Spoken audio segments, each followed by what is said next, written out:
Hey, it's the Red River Horror Podcast. It's episode number 89. And this week we have a very special guest, someone that I've mentioned probably once every 6 or 7 episodes. And he's finally here. And we're going to discuss something very, very exciting that's premiering on January 15th on HBO. Can you guess what it is? Yeah, we already spoiled that part. It's The Last of Us. So sit back and relax and travel down those channels of fear.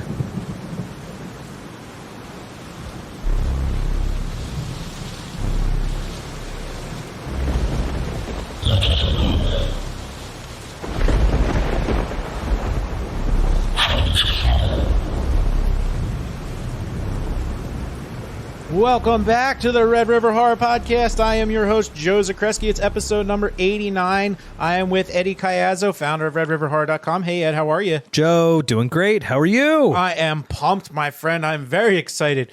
It's finally happened. Uh-huh. He's here. Yes. The one and only, the fantastic Joe Griffin. Whoa. Joe, how are you, Joe? Welcome to the show. Hey, babes. Oh my God, I feel like Santa Claus after that intro. I know. Thanks for coming on, babe. So anybody who hasn't listened in a while, or if you're catching up, I routinely talk about how much I love the art that Joe does and how excited I am for The Last of Us premiering on Sunday. And I tell the same story over and over again like a broken record. Ed, how many times have you heard me say it? A lot. A lot. About I was coming up recording the old podcast. You're sitting on the couch. You just booted up. I think it was the PS4.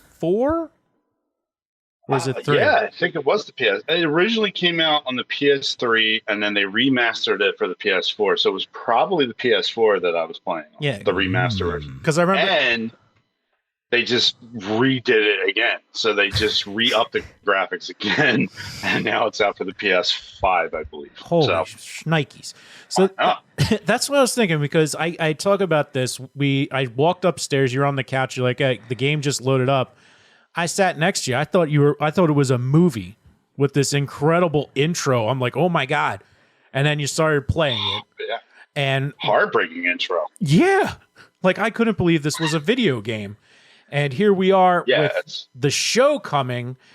And I haven't played the games. I was like, you know what? I'm just going to chill and stick with the show as my consumption of this. And I didn't want to look too far into it to spoil anything.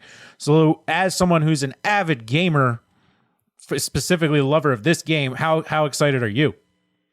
Oh, I'm thrilled. I am so thrilled about this. I think they have done a great adaptation of this. The reviews are out, and the reviews are great. I mean, they're claiming this is probably the best adaptation that's come out.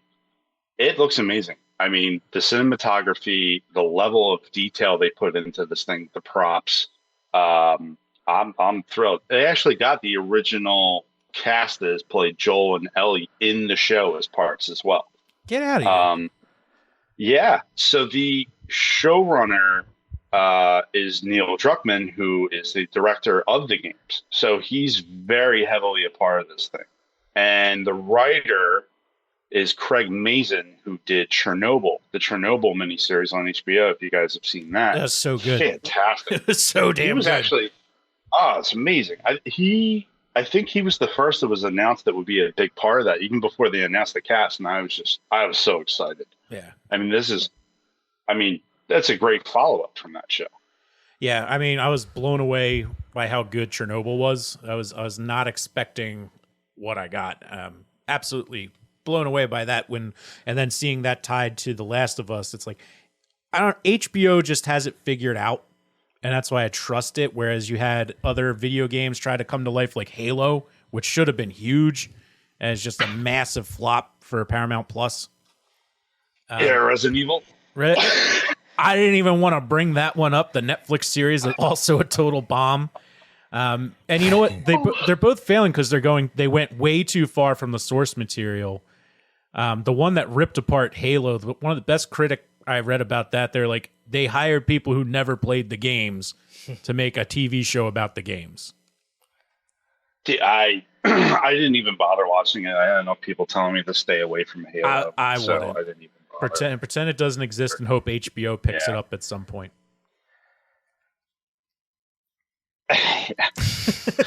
Yeah, but So- I'm extremely excited, man, for this. So The Last of Us, all right, walk us through a little bit of the story. So you come in, you're recording the old podcast, you come in, you see Joe boot up his old PS4. He's got the first remastered version of the game, The Last of Us. Is that with Ellen Page? Is she in that movie? No. What? Oh, I don't know.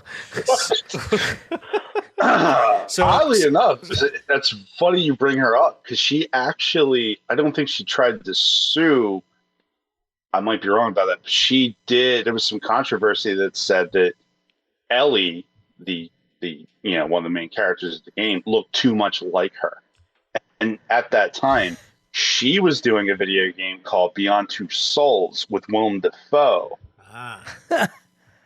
Wow. So they both had games coming out around the same time. So she was kind of kicking dirt to that game at that time. Now, whether or not they based the look off her, I don't think they did. But, that was a little controversy from when that game came out. Yeah. Huh. So enlighten us. Like, we're going to try and keep this as spoiler free, more of like an educational thing for anyone who's excited for the show like we are.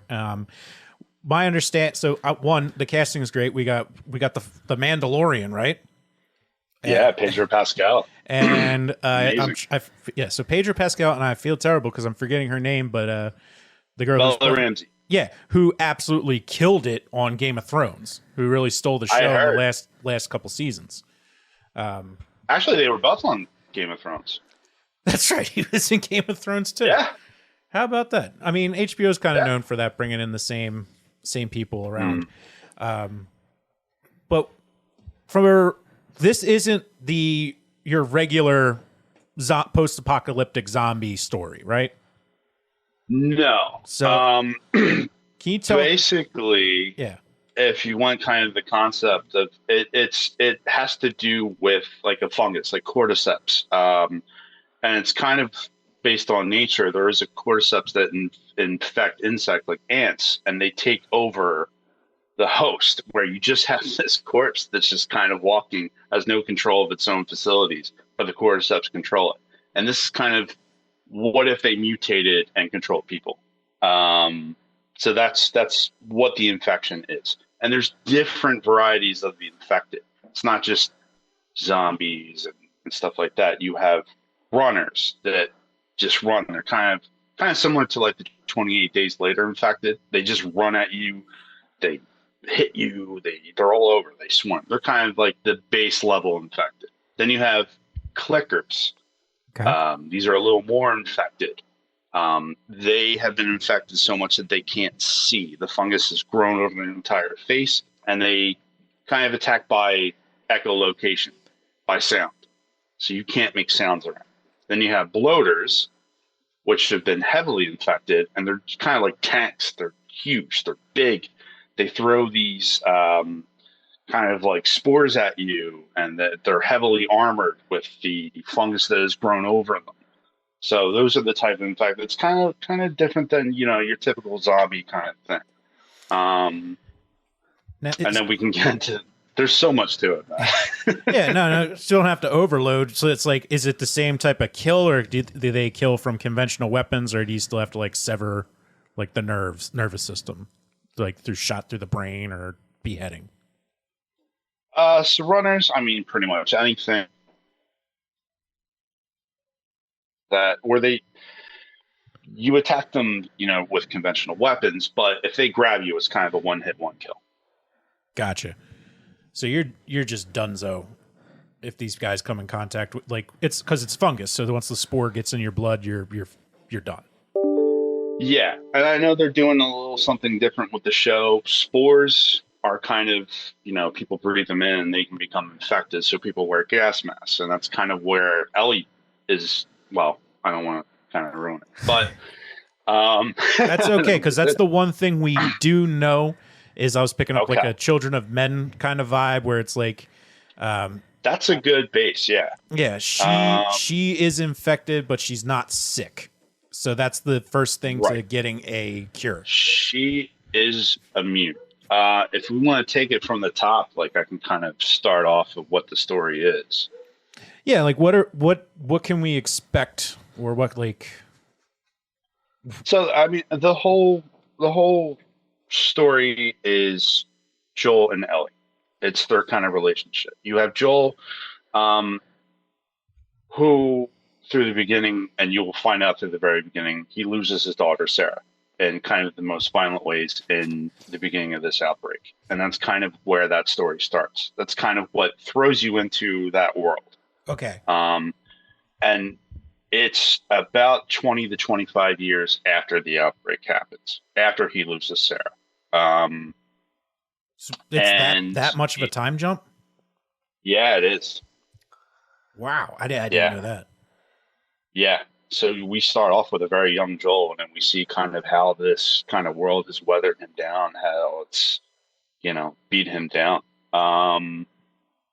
And he's with a woman named Tess, who's another smuggler. They're both smugglers in this kind of quarantine zone that's run by Fedra, who's the kind of government that's giving out rations, putting up the walls, and make sure that no infected get inside. They offer protection kind of at a cost, though.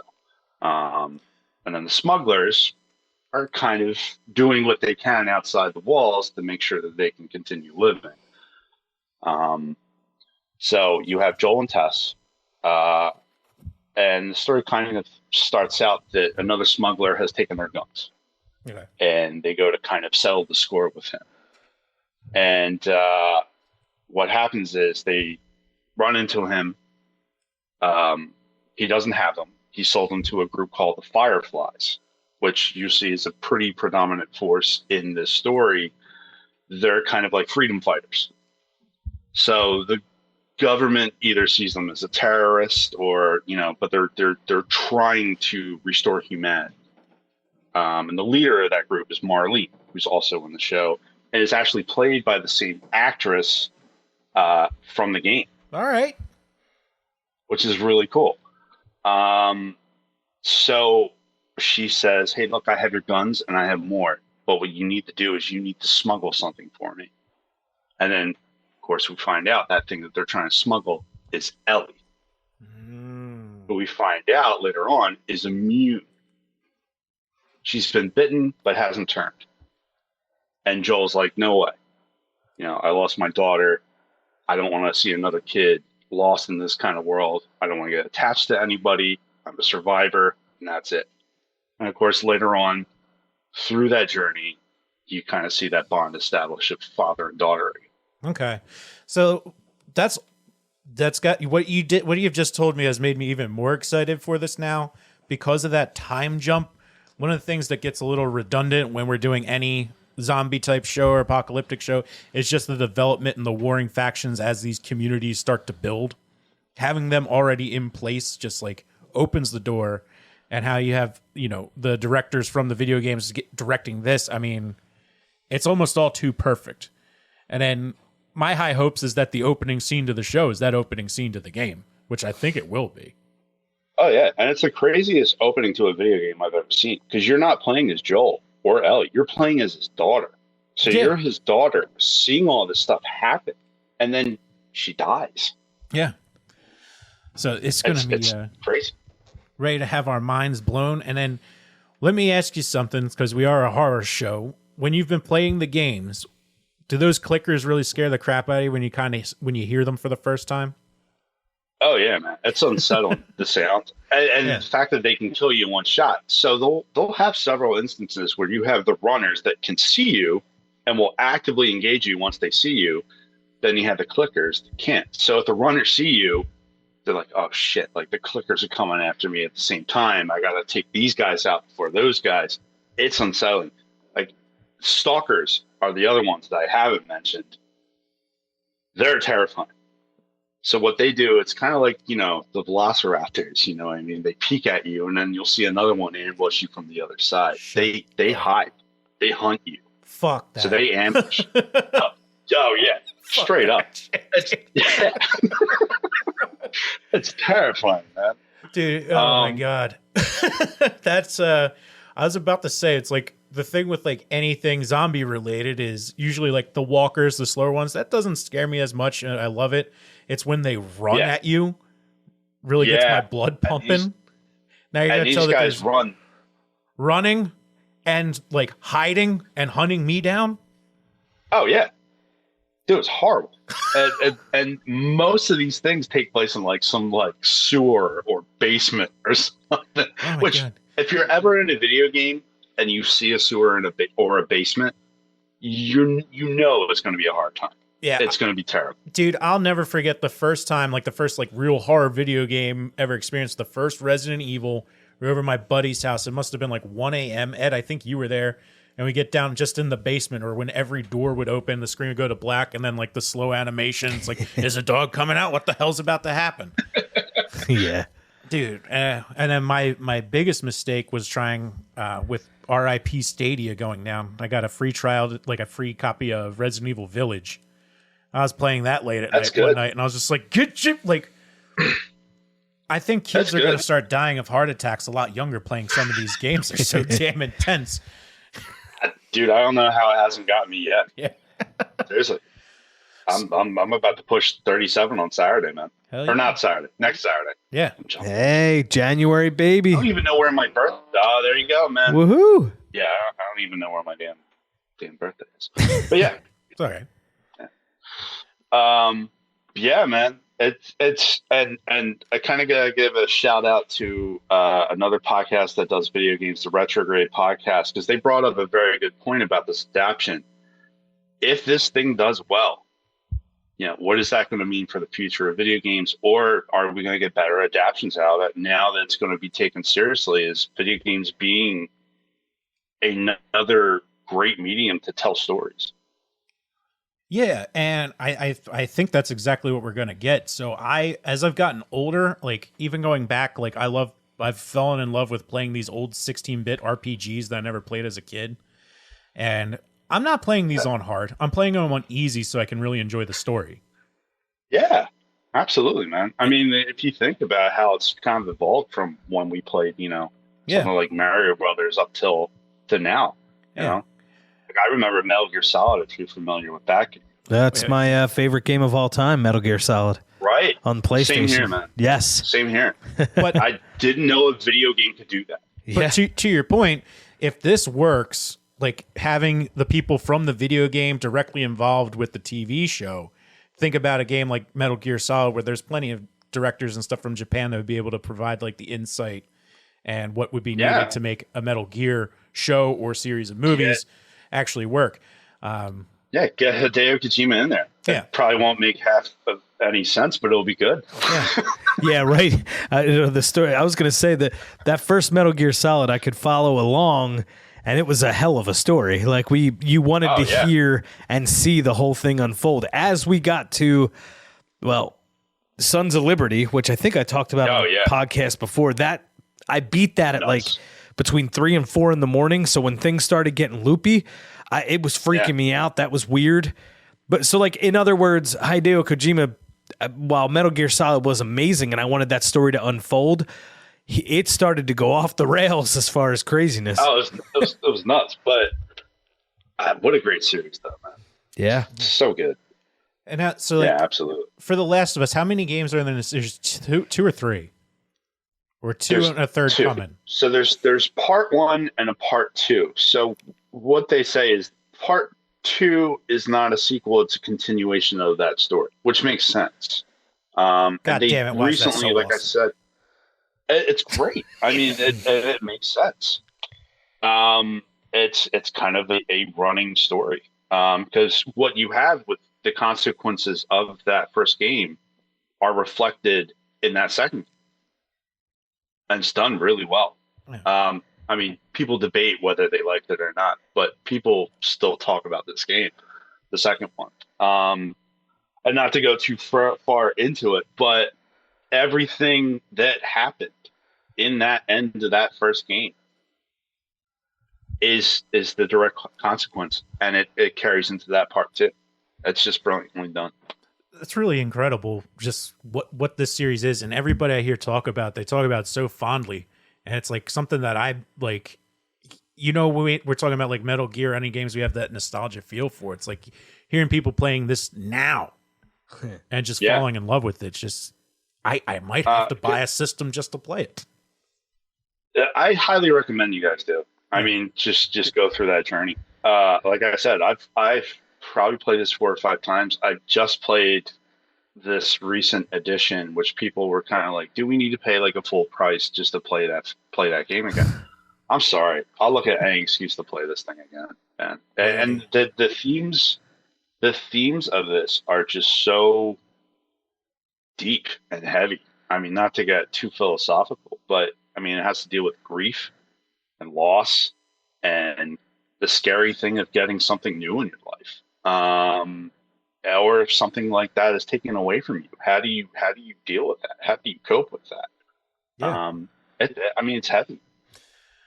Yeah, I mean, And we've all experienced loss and grief and everything like that. But I just feel like the series has handled this in the most honest way, that I've ever seen.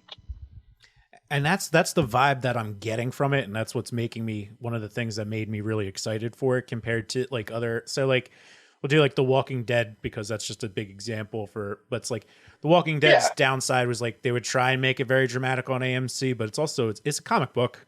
I mean, and there's like some goofy, outrageous stuff in there that they tried to bring into the serious fold, but it's like it's like, do you guys understand how silly this is? Like, it doesn't like trying to make certain parts a little dramatic that maybe don't have to be. Yeah. We could say what we could say about with that show, but that show, man, in the beginning was some of the most compelling television out there. It was. I mean, It was incredible. because But the whole concept of the infected and zombies being a part of that, but the humans being the real thing is just that's where The Walking Dead sets itself aside, where it's just like the walkers are just there. It's more about humanity's battling each other. right. They're the obstacle. Yeah. And then there's my other one that's like, I guess you could say a guilty pleasure, but I just love Z Nation so much because it knows what it is and it's supposed to be silly. I still need to watch that. Where that one you get different types of zombies and different types of warring peoples, and it's just over the top good time.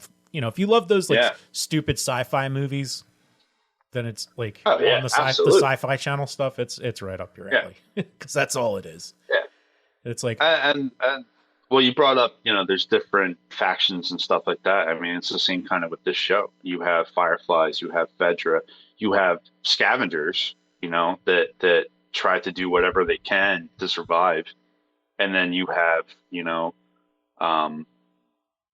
the government and everything else involved with it. Yeah. So in the case of The Last of Us, it's a cross country journey. Basically. Yes. So we talking coast to coast or down a coastline or? So it starts, I want to say, in Boston, and it ends in Utah. Okay. So that's a haul. So it goes, I mean, they go through Boston to DC to Pittsburgh. They skip Philly because that was already kind of. Yeah, it's not on the way. It already looks like it went through an apocalypse anyway. See, I can say that. I used to live it. So. Yeah. In Boston? Philly. Or Utah? Same. Just kidding. Yeah. Where else did they? Jackson. Mississippi. Wyoming. Yeah. Oh, Jackson Hole? And that's kind of... Yeah. So the chapter with Jackson is kind of where we run into... we run into Tommy, Joel's brother, in the beginning of the story. And Tommy used to be a Firefly, part of that group I told you about. And he has his own community that he's built with, he's got electricity back. There are families there. And that's kind of, you see some factions that they're trying to rebuild during this whole thing, which is pretty awesome. It's always fascinating. And the other thing with these is how does The Last of Us handle cars, especially with a time jump? Because it's not like gasoline stays good for a long time. So I don't know how deep they get into it. You do, and there's do they have cars, or are they on horseback? Both. So they are siphoning gas from cars to get them to work. There is one mission in this game where we run into Bill, who's played by Nick Offerman in the show. Yes, that's right. Yeah, and I'm so excited to see his character. He's kind of a really paranoid, loner kind of guy, and we kind of need his help to find parts of a car to get us going to the next step. So yes, cars are a part of that. Okay. The horse travel is definitely a major part of it as well. But yeah, they find vehicles, they siphon the gas, and they just kind of just ditch car to another car, that kind of. So that trope, and then is this fungus? Is it human only, or does it infect animals? Or it does infect certain animals. Okay. There's one chapter where monkeys have been infected, and they bit somebody, and then that person was about to turn. So there are certain animals that do have it, and some that don't. Yeah, interesting. It's pretty fascinating, especially like with using a real something that actually exists in the insect world and putting it into the human world. So I think just the fact that something can invade you and take control of you, and you have no control of yourself, I think that's terrifying. Yeah, itself. I love the parasite type stuff. One of my favorite movies is The Faculty. I don't know if you remember that with Josh Hartnett and the whole faculty. And Jon Stewart. Jon Stewart, that's right. Look at the coach. Just watching him makes me have to take a piss. It was always interesting. Forget that Jon Stewart was like a regular actor, comedian before. I know, right? Getting the Daily Show gig. Well, Big Daddy, right? Big Daddy and The Faculty are the only two I can think of. But yeah, same. Yeah, So it's tough because how much more can we talk about The Last of Us without giving too much away? I know, because when you guys told me you haven't played the game, I'm like, oh man, what can I say that's not going to ruin the whole entire thing, So I hope I'm doing a good enough job of not ruining too much here. Oh yeah, so far so good. Well, so I have a question. I will definitely not be playing any games just because I don't own any systems anymore. I finally got rid of the old Xbox One. It was on my birthday one year. I played Halo 3, like whatever I picked up from a save point, I beat it, and then I was like, all right, I'm out.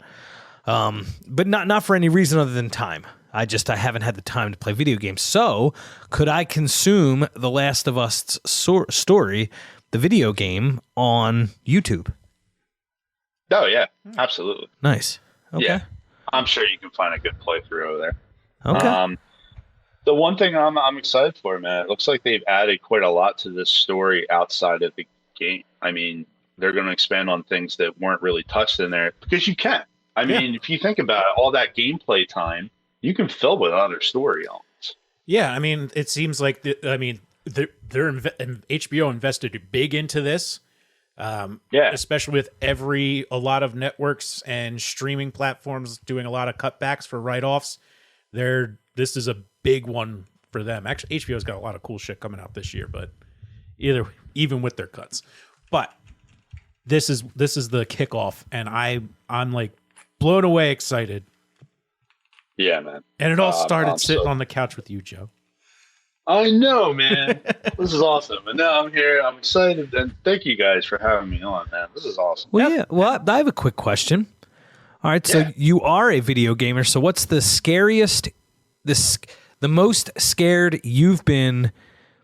Which game did it to you? And then maybe which moment where you said, oh boy, I'm scared.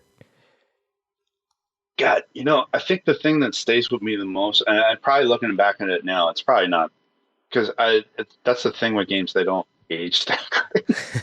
But if you look at, like the first Resident Evil, man, that was terrifying back in the day. Yeah. I mean, for whatever reason, that first zombie encounter, if you guys remember, when you first see that zombie, it's a cutscene where he's eating somebody, and he just slowly turns his head. The turn. Mm-hmm. And that turn. It stayed, man. That's an iconic scene right there, man. Absolutely. That's definitely up there. It really is. Mine, I honestly, I was the crawling thing in Resident Evil 2 when you walk into that room for the first time. The liquor. Yes. That I almost doubted whether I saw it or not. I will say the remake of that second game is incredible. Play it. If you want like scary, like horror atmosphere, I mean, they nail it, man. It is terrifying. The game is really well done. Where did they remake it? You can get it on PS4, PS5. Okay. But they added. I mean, better voice acting, better story. It's so well done, and the atmosphere is terrifying. The sound design is incredible. That's so good. All right. I want to talk about some really cool design real quick. Yeah. I don't know if you knew this. I mean, can't recommend it enough if you like the Universal Monsters, Joe's Halloween display. Oh. I don't know if you follow his art page. I probably should. Take a look at that. So we got Wow. Hells yeah, man. So what we have here is the classic Universal Monsters: Dracula, Frankenstein's monster, and the werewolf. And I've seen you do the portraits, and then you did full cuts, like full body, for front of your house. Wow. I mean, his Halloween display. I will have to Can we share these on our page too? Oh gosh, absolutely. Oh, of course. Please do. I think we decorated for Halloween a lot more than we did for Christmas. There's nothing wrong with that. No, man. That's one of my favorite holidays, man. Basically, we had some leftover cardboard from when we moved, and you get a basement full of boxes and empty boxes, and what do you do with them? So, I cut a bunch of these up, I taped them, and I used acrylic paint, and I painted, full size cutouts. I mean, the Frankenstein won't even fit up here. It's so tall. They scared the hell out of my dogs. But yeah, I tried to. Isn't your dog just as big? Kirby, yeah, man, he's probably half the size of Frankenstein. And Daisy, the one we just got, she wasn't a fan of Dracula at all. But it's the classics, man. Boris Karloff, and you got Lon Chaney Jr. as the Wolfman, and of course Bela Lugosi as Dracula. You can't get any more iconic than that. Yeah. So I set them outside the house, put some lights against them. And, we were trying to get some trick-or-treaters because, living in this house, we lived in an apartment before. We had, no trick-or-treaters coming to the house or anything. So I put it on the local Facebook. Hey, I have these cool things set up, any trick-or-treaters out there. And we had a ton of them. Nice. Awesome. I mean, we ran out. I had to run out and get like a third bag of candy. It was insane. But yeah, people went crazy over it, man. People were taking pictures with it. Got some really nice response out of it. That was fun. I really enjoyed it. Joe, I mean, it's incredible. You don't give yourself enough credit for how I mean, I don't know if it's just your art is the best art. I don't know. It's just perfect.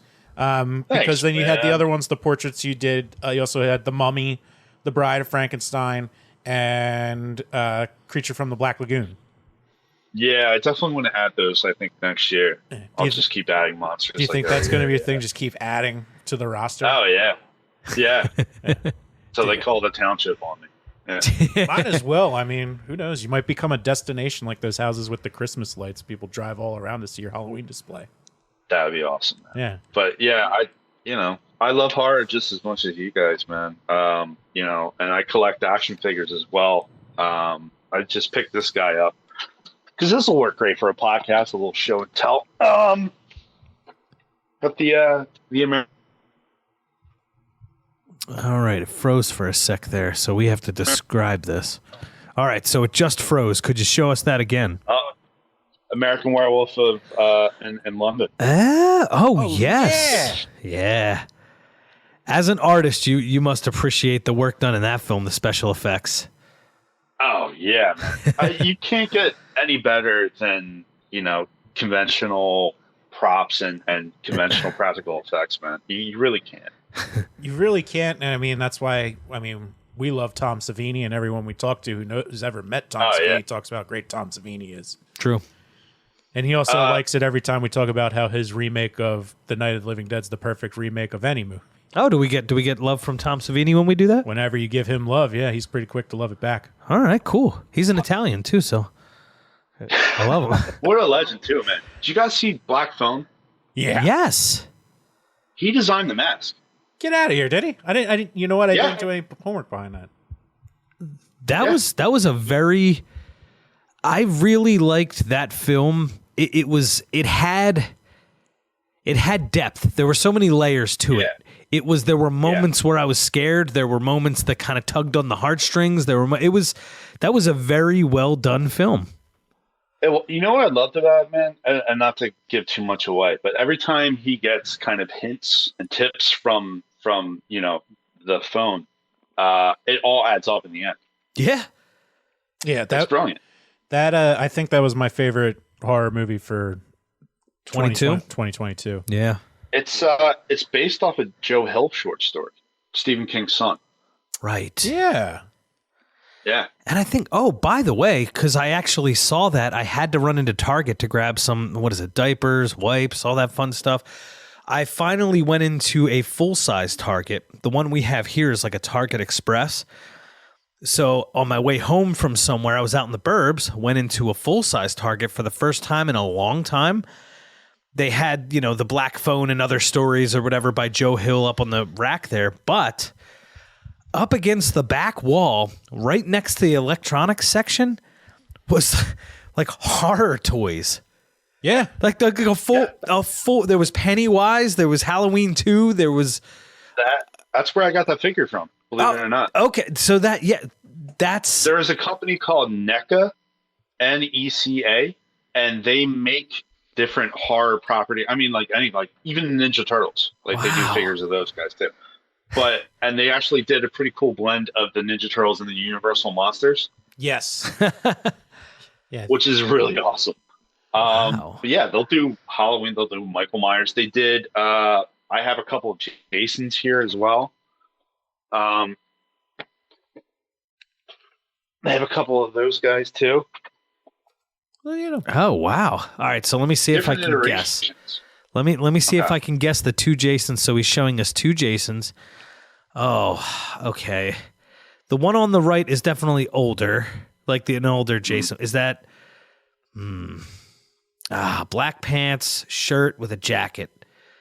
Oh, is that 3? I might see if I can reveal something for you. I'll give you a bigger hint there if you can see his face. So that's a Kane Hodder Jason. That goes to hell. No, not that one. 8. Does he lose his mask in 8 Manhattan? There's one where he absolutely looks like a zombie. There's some psychic interference too he experiences. Is that if that gives him. Is that the 7th one?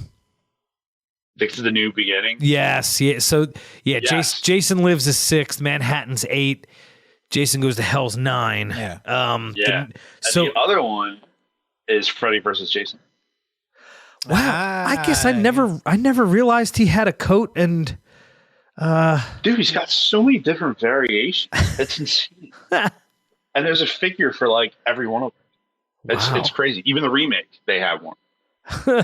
What did you think of that remake, Joe? I liked it. I did too. I can't believe that didn't get a follow-up to it. I thought it was a great hybrid of basically it was Friday the 13th Part 2 reimagined. Yeah. What else do you need out of it? Yeah. It was good. Yeah, stuff's supposed to be fun, right? I mean, yeah, I agree. What else do you need out of a Jason? No, at the time, it was easy to get caught up in these stupid Michael Bay produced remakes and all that stuff. But then when I watched them again, and even at the time, I liked the Nightmare on Elm Street one produced by Platinum Dunes, and I liked the Friday the 13th one a lot because what the hell were they supposed to do? What else did it need? I think the best remake, and you guys did a whole episode about it, was the Dawn of the Dead remake. Yeah, that was a good one. That was my favorite one. That's probably my favorite zombie film. I mean, you're talking about the running zombies. The opening scene in that one, when they're running. It's just yo, whoa. Hey, that's against the rules. But it's just a fun movie. It's so much fun. It's a ton of fun. And the funniest part is the guy who's the total dickhead in it then becomes America's dad, which is Ty Burrell, and then goes on to play Phil Dunphy on Modern Family. I remember first time I saw a commercial for, I'm like, I know that guy from something. Yeah, right. He's the dickhead from Dawn of the Dead. Yeah. Yes, some really good stuff. And Joe, I gotta ask: Are you still selling prints of your work? Do you still have a vendor for I that? haven't for a while. I don't know how much you can see, but this.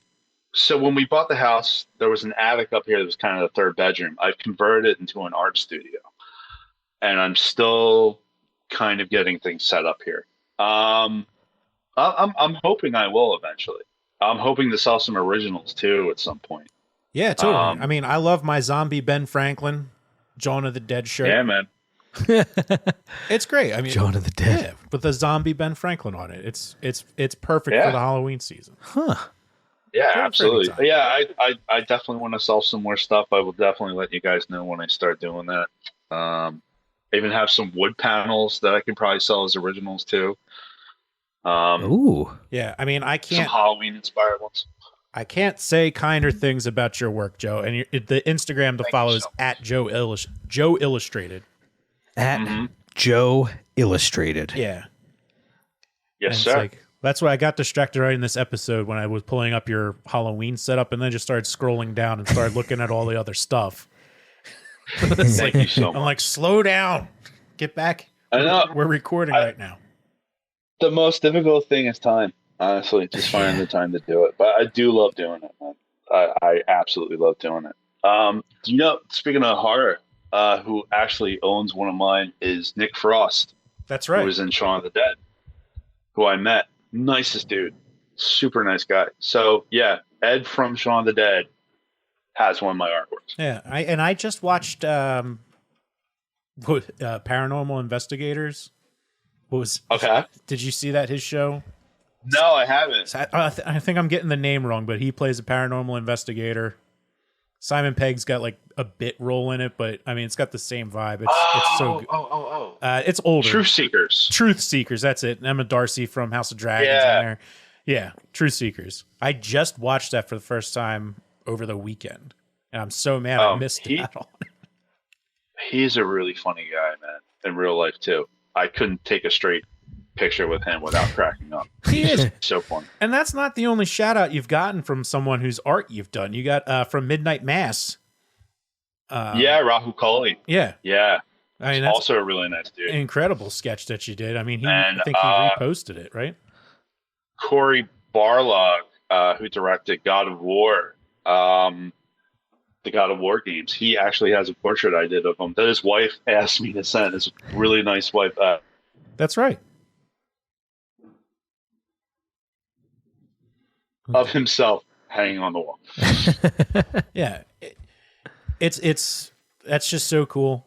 Yeah, I mean, the way I look at it, man, these guys make so much stuff that, entertains me or, has got me through a lot of stuff. And, the way I look at it, the least I can do is do a nice drawing and offer that up. Yeah. Absolutely. I mean, it's you're an artist, they're art, it's all comes full circle. I appreciate their art. Yeah. Absolutely. Yeah, absolutely. I'm a big fan of Joe's work. I keep saying it, and I've said it 1,000 times on the show, and now you're finally here, and I'm saying it with you to your face. That really means a lot. Thank you All so right, much. Joe Griffin. To wrap, I guess your favorite video game. Oh wait, it's Metal Gear Solid. Haha, because it's awesome. Yeah, us PlayStation kids. Joe had the N64. I had the PlayStation. So they had Ocarina of Time. I had Metal Gear Solid. Dude, that's one I got to play. I have never played Ocarina of Time, and I need to get back and play it. I hear it's on the Switch. Make sure you I'm ashamed have. to admit that.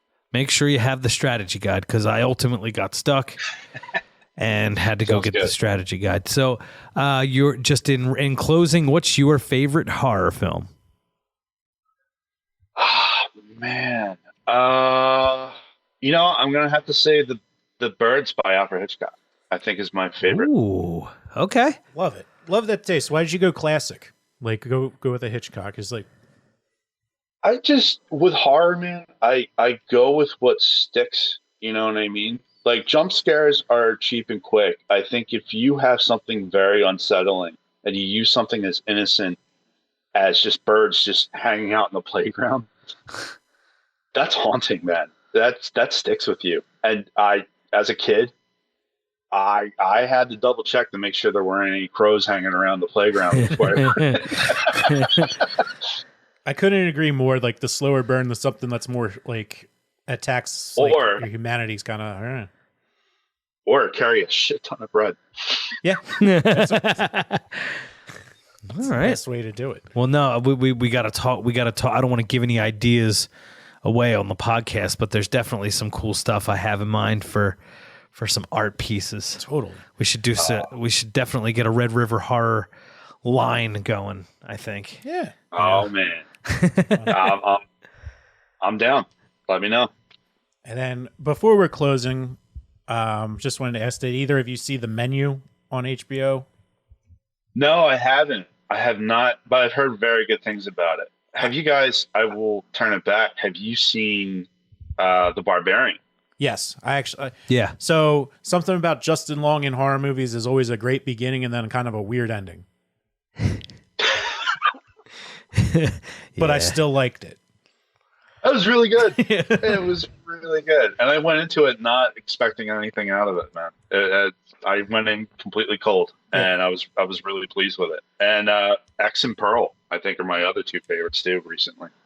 Yeah, it's that's definitely the one I've been vibing on, and I'm already forgetting what the third one that's coming soon is going to be. Maxine. That's it. And then I can recommend to anybody who's listening to this, and I already told Eddie, don't look up anything about The Menu. Don't see anything. Don't try and find anything else about it. Just go into it blind. You will not be disappointed. Okay. You will not be disappointed. I will do that. Well, I plan on watching The Menu this weekend, and I did see a trailer for it, but it was when I was in the theater to see Barbarian. So there you go. Well, how about that? I can't remember. There That's you how go. long ago it was. How about that? Yeah, is that Voldemort? Ralph? Fiennes. Yeah. Yep. Him, Anya Taylor-Joy. Yep. Who else? Some other people. Yeah, some other people. Yeah. The one that really struck out to me the most was this guy. I can't remember the actor's name, but he plays Lana Glazer's gay friend in Broad City. And he's playing like this bro character, like the complete opposite of the character that I've seen him play before. So that really like threw me off. Yeah. One thing to throw back to The Last of Us real quick. I am very interested. You guys are both going to see this? Probably. Yeah. Okay. I am because you guys are both fathers. Yes. I am very interested to see, especially with this ending, of what choices you guys would have made and how you guys feel about it. Oh, well, Follow up. I'll have to. Yeah, I guess we're going to have to follow up, Joe. Yeah. Yeah. Yeah, I might. Sorry. So I have to watch the cutscenes of The Last of Us on YouTube, and I have to watch the show. Okay. Yeah. I think I can do that. I think you can pickle that. Yeah. You can handle that. Yeah. Yeah. All right. You got this. Outstanding. Outstanding. Joe, it's been an absolute pleasure having you. We're running up on our time already. It goes by really damn quick. Yeah, man. I'm glad I could fill up time. No, it's Not running out of stuff to say. It's been a pleasure because it's made me more excited to learn a little about what kind of monsters we're going to see, because that's not something I don't mind being spoiled. I like it gives me more anticipation. Yeah. I'm also very interested in to see how that relationship between Joel and Ellie is, because I feel like if you don't have that relationship or that chemistry, the show fails. Well, they casted it very well. So They did. Those two taking the leads are outstanding. So the bar's set pretty high. And then throwing Nick Offerman in there is just a little icing on the cake. And that's a character that I'm going to be like, hell yeah. Yeah, absolutely. Ellie, I think, you guys are going to be a big fan of. Yeah. Yeah, Definitely. So perfect. All right. Outstanding. Well, I can't tell anybody. I can't tell anyone enough about how great Joe's art is. But yeah, at Joe Illustrated on Instagram if you want to check out his work. It's totally worth checking out. At Joe Illustrated, no numbers, no nothing. Just straight up at Joe Illustrated. Yeah, I don't know how I got that name.